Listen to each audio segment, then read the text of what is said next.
short of a miracle. However, because of well, I'm about to be 48. So because of 48 years of limiting beliefs, it's still, I'm still a work in progress. It's hard to, you know, be this way all your life. And now it's like, okay, now we're flipping, right? So it takes time, right? When you're cooking and you have to flip the meat or the pancake or something. It takes time. It doesn't just happen just like that. And being patient with myself, I would say, is the biggest thing. But that mindset shift is definitely about realizing that the power is in my hands. Of course, me acknowledging and being, you know, giving gratitude for, you know, credit where credit is due, right? But manifesting, we create with our minds and our thoughts, we create. And just whatever we're speaking and thinking at any given moment is going to show up at some point in our lives. So if you were talking to someone who is new to manifesting, Yeah. what sort of recipe would you give them? Oh gosh, I would say practice, practice, practice listening to your thoughts.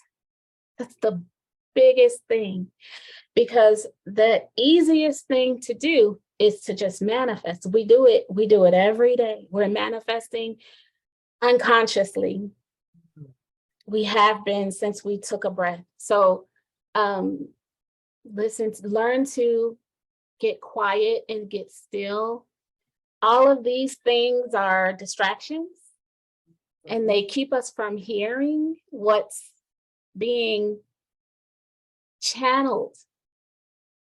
You know, we have information. We even have, like, as humans, we have a what do you call it? Like a manual. It's there. But if we're listening to all the noise around us, it's getting crowded out. So truly listen to what's going on in there.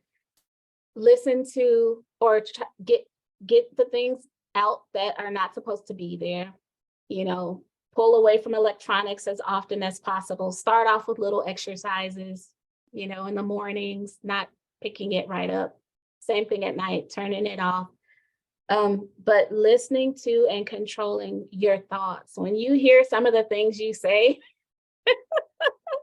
internally, it's like, oh, wow, I'm tripping myself up. I've got to get reign of those, you know?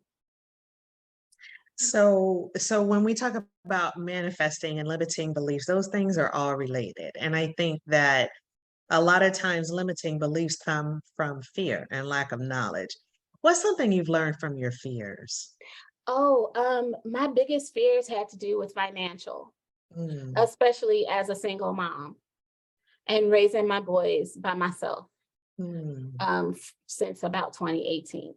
So the biggest thing that I've learned is to let go of that fear, relinquish that fear, and truly, truly live what it means to let go and let God.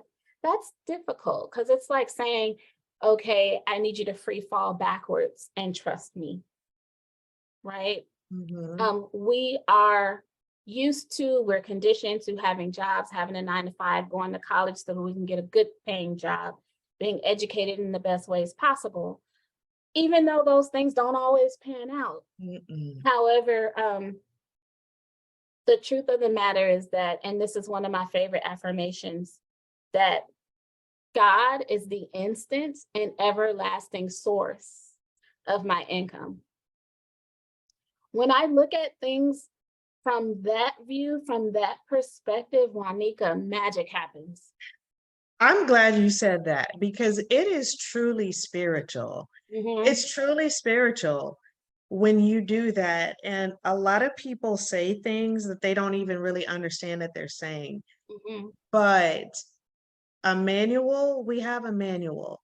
We also have a physical one, and it's called the Bible. And the Bible speaks about finances, like literally all of those things. And so we really do have to just take the time to, like you said, just listen to our thoughts and just be intentional. And if you want a guide, just listen to the Bible and really think about and reflect on what it says. Not everything is literal, but some things are. There are a lot of things that are allegories in the Bible, but they have messages for us to take about every aspect of our lives, relationships, money, health, all of those things, like how we can use those to guide our life. Right, I couldn't agree more. right, I sometimes I one of the things I started realizing is that sometimes the labels throw us off. And there are times where people veer away from things if they may hear the word like spiritual. But the same way you're a physical being, you're also a spiritual being. So it's hard to totally like, not use that word. But if you don't look at it in that sense, and you just look at it as in the sense that that's who and what you are, you don't necessarily call it physical when you're feeling butterflies. You may not call it physical when you see the wind blowing the leaves. You know the leaves are blowing, but you can't see the wind, right? So it's right. the same thing with us. And when you start to kind of like break it down for people in that way, then it's, may not be looked at as taboo so much. Mm-hmm. But, just that's where a lot of my gifts come in, is being able to kind of reach people and reason with them and help them to understand themselves on that level in a perspective that they may not have been used to before, just because we're so used to all the labels and things of that nature. All right. I have a Yeah. question for you Yeah. as we're coming to a close. Okay. Where do you see yourself in 30 years? Ooh, 30 years. Well, especially because of a project that I'm working on now. In 30 years, I see myself just kicking back, laid back on a beach somewhere, but still helping people, albeit by means of like a laptop or again. Yes, that's the best when you're on a Yeah. beach doing Yeah. what you do and Yeah. having your time, freedom. And traveling just to be traveling. But believe it or not, in 30 years, I still see myself very busy helping people. Yeah. Good. That's a beautiful thing. Yeah. That's a beautiful thing. So I like to ask people this question. What's Yeah. something whimsical about yourself that people might be surprised to know? Whimsical. I'm so spontaneous, Oh, very spontaneous. I do better with spontaneity than I do with plans. I do Yeah. not. I never do a I plan. don't like surprises. I Yeah. like a plan. Yeah. That's a good thing. My husband is more spontaneous than I am. Okay. So that yin and yang thing. Yeah. Exactly. Nice, nice. And if there's one thing that you wish people understood about human nature, what would that be? Love, please understand and let it in. Mhm. Allow yourself to become aware of who you already are. Uncover, unearth it. That's That's it. beautiful. That's beautiful. Wow, I have really enjoyed this Me conversation, a lot too. of reflection. So, if someone would like an opportunity to work with you, how can they find you? They can find me by means of my website, julywellness.com. I have a Calendly section there, or they can just go to um, Calendly / July Wellness. And, Okay.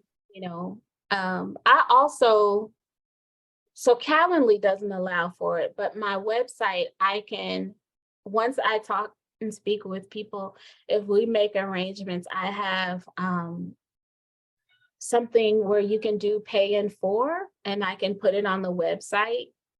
Again, Calendly doesn't have that, but you can see like some of the services that are there. Okay. All Yeah. right. All right.